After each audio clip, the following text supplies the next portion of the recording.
Tiga orang sahabat.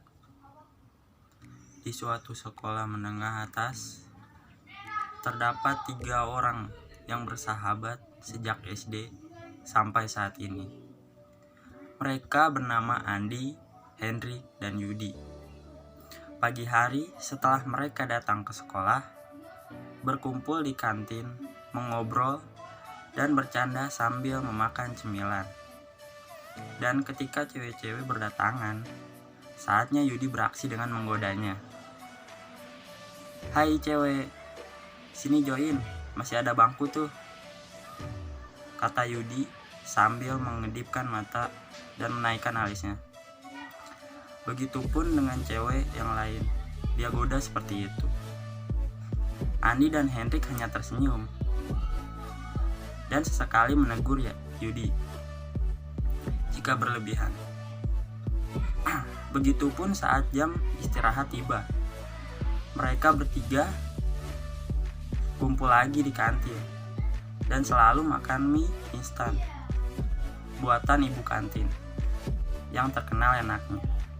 Tetapi ketika Yudi tidak mempunyai uang, dia suka mengambil mie orang lain dan orang tersebut tidak berani dengannya. Padahal kedua sahabatnya sudah menawarkan mie padanya. Tetapi Yudi menolaknya. Dia hanya bilang, "Santai, gak usah repot-repot. Nikmatin aja." Namun, Yudilah yang dapat menghibur dan mencairkan suasana. Andi dan Hendrik sangat bahagia dan bersyukur karena memiliki sahabat seperti Yudi yang selalu ada menghibur di saat sedang sedih. Suatu ketika, saat mereka bertiga janjian untuk pergi ke sebuah taman, Hendrik membawa pacarnya kepada kedua sahabatnya untuk diperkenalkan. Andi dan Yudi terkejut, tidak menyangka bahwa Hendrik sudah punya pacar. Andi dan Yudi menerima kedatangan pacar Hendrik tersebut. Tetapi di dalam hati Yudi iri karena pacar Hendrik begitu cantik. Rasa iri itu semakin berdebu-debu. Hingga suatu ketika Yudi meminta nomor telepon pacarnya Hendrik itu dari teman sekelasnya, pacar Hendrik itu, dengan alasan untuk menambah teman. Katanya, apa salahnya berteman? Langsung saja dikasih nomor tersebut. Dan setiap malam Yudi mengirimi pesan. Hingga akhirnya Yudi mengungkapkan perasaannya, tetapi ditolak dikarenakan hanya menganggap Yudi sebagai teman. Keesokan harinya, saat ketiga sahabat itu berkumpul di kantin, tidak seperti biasanya. Hendrik terlihat sangat marah dan kesal melihat Yudi karena diberitahu oleh pacarnya bahwa Yudi sudah berkhianat karena ingin merebut pacarnya. Dan terjadilah keributan yang membuat kantin itu menjadi sangat ribut. Dikarenakan Hendrik berantem dengan Yudi. Namun Andi tidak bisa diam melihat kedua sahabatnya berantem. Sesekali Hendrik berteriak, "Dasar pengkhianat!" Langsung saja pisahkan oleh Andi. "Tenang, jangan pakai emosi, kita selesaikan dengan cara damai." Mereka berdua menghela napas sejenak. "Maafin gue, Henry, gue hilap," kata Yudi. Iya, gue maafin. Tapi jangan diulang ya," kata Hendrik sambil menghela napas. "Nah, gitu dong. Kita kan sahabat. Janganlah berantem, oke?" kata Andi sambil tersenyum. "Siap, Papa 6." Mereka menjawab dengan kompak. Dan akhirnya mereka berdua damai, dan 3 sahabat berkumpul lagi di kantin. Hingga terjadinya hari kelulusan. Mereka tidak menyangka akan berpisah dan mengejar impian masing-masing. Di hari ini, mereka bertiga sangat kehilangan satu sama lain.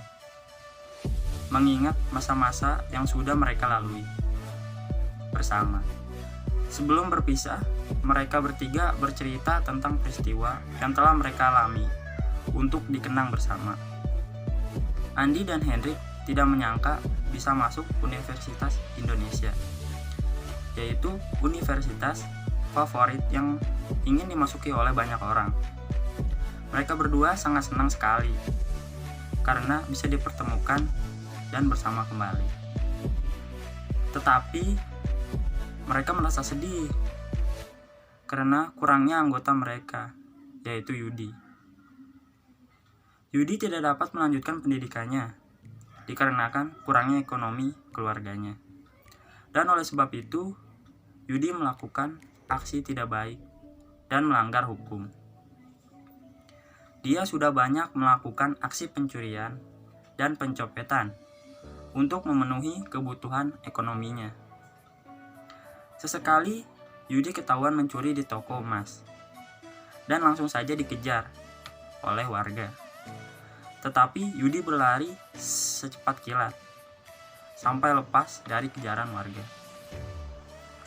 Suatu hari, Andi dan Hendrik sedang berjalan-jalan di taman sambil mencari inspirasi untuk skripsinya.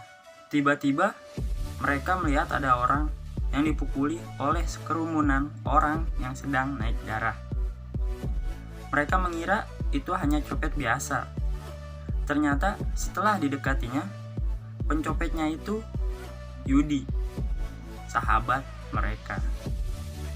Lalu dipisahkanlah Yudi dari sekerumunan orang itu dan didamaikan. Setelah itu, Yudi dibawa ke rumah Andi untuk diobati lukanya, sambil diceramai oleh kedua sahabatnya.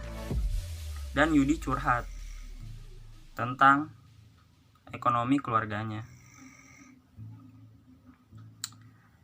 Di saat itu juga, kedua sahabatnya merasa kasihan, dan matanya mulai berkaca-kaca. Hendrik mendapatkan ide untuk mengatasi masalah ini. Dia menyusun rencana dengan Andi, yaitu mengumpulkan donasi di kampus mereka untuk membantu Yudi, dan juga meminta bantuan kepada teman-temannya yang sudah lulus di SMA. "Ayo sumbangan seikhlasnya untuk teman kita, Yudi," kata mereka berdua sambil berteriak. Setelah menerima bantuan dari kedua sahabatnya itu, Yudi berjanji tidak akan berbuat buruk lagi. Dan dia sangat bahagia memiliki sahabat seperti Andi dan Hendrik.